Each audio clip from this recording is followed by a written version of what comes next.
Afinal, era para dar por terminada este bloco de conversas em torno de Paulo, tal como o segundo volume do Evangelho de Lucas nos apresenta, mas acho oportuno, e peço-lhes desculpa do equívoco, porque parece que me despedi e ia terminar esta temática,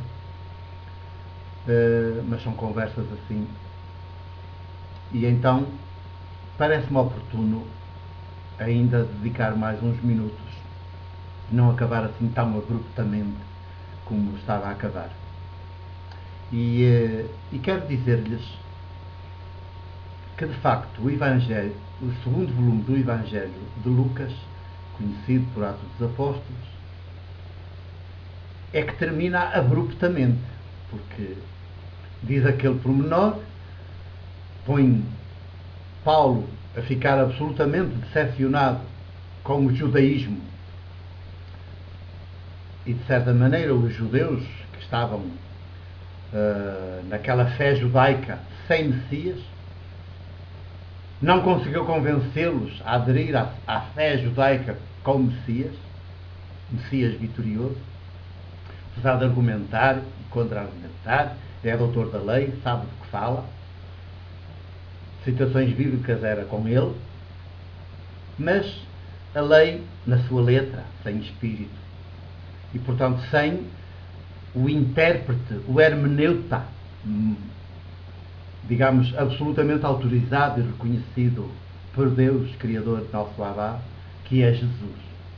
E toda a Bíblia, sem a interpretação autorizada, a única que o Deus, Criador, nosso Abá, reconhece é a interpretação da Bíblia, é a interpretação de Jesus. A interpretação que Jesus faz historicamente e continua a fazer mediante o seu espírito da Bíblia. O que não for assim é sempre a letra que nos mata, é sempre uma Bíblia para a nossa perdição, quer dizer, não falam em perdição eterna, para a nossa perdição agora, como seres humanos.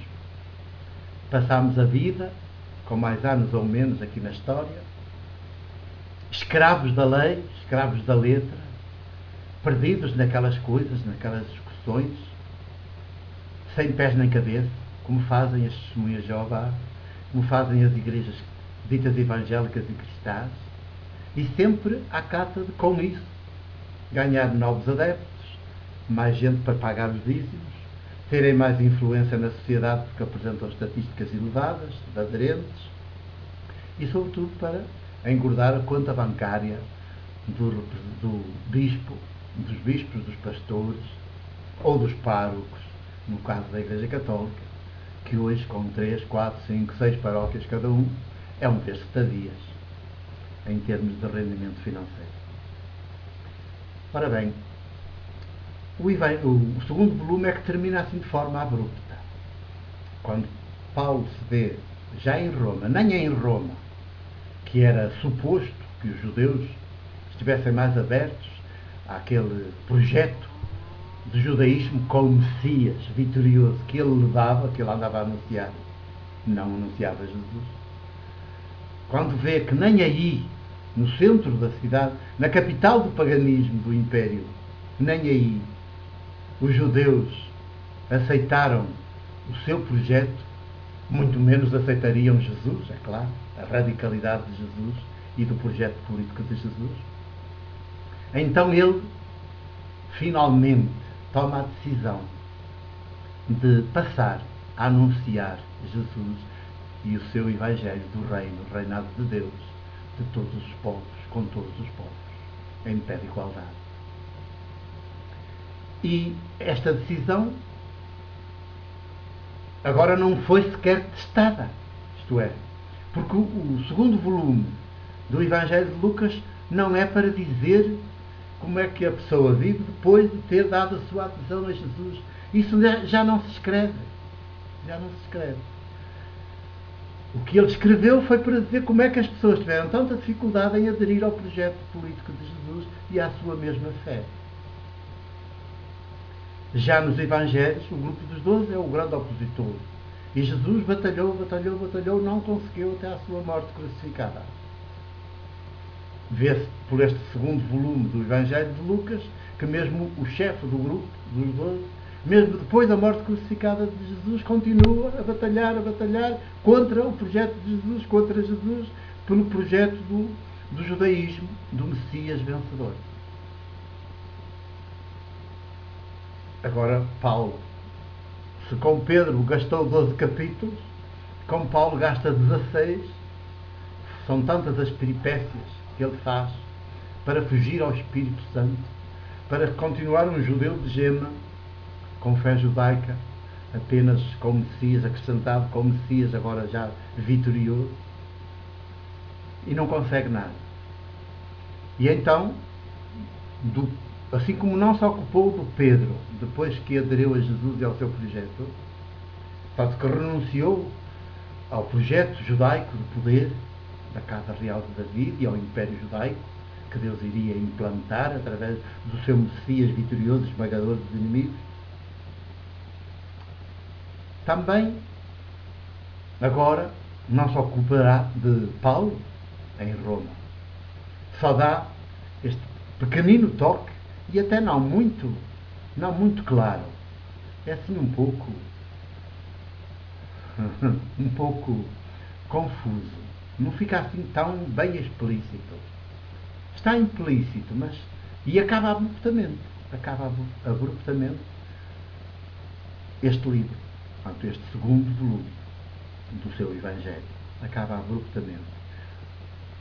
Sobre o Paulo, após esta sua mudança radical de 360 graus, se é que o chegou a ser na radicalidade, tenho sempre algumas dúvidas, para quem viveu estes anos todos a lutar contra o Espírito Santo, que agora, assim abruptamente, mude, só porque mesmo em Roma, a capital do Império e do paganismo, os judeus que lá vivem continuam como os judeus de Jerusalém, adeptos do diabo e do templo.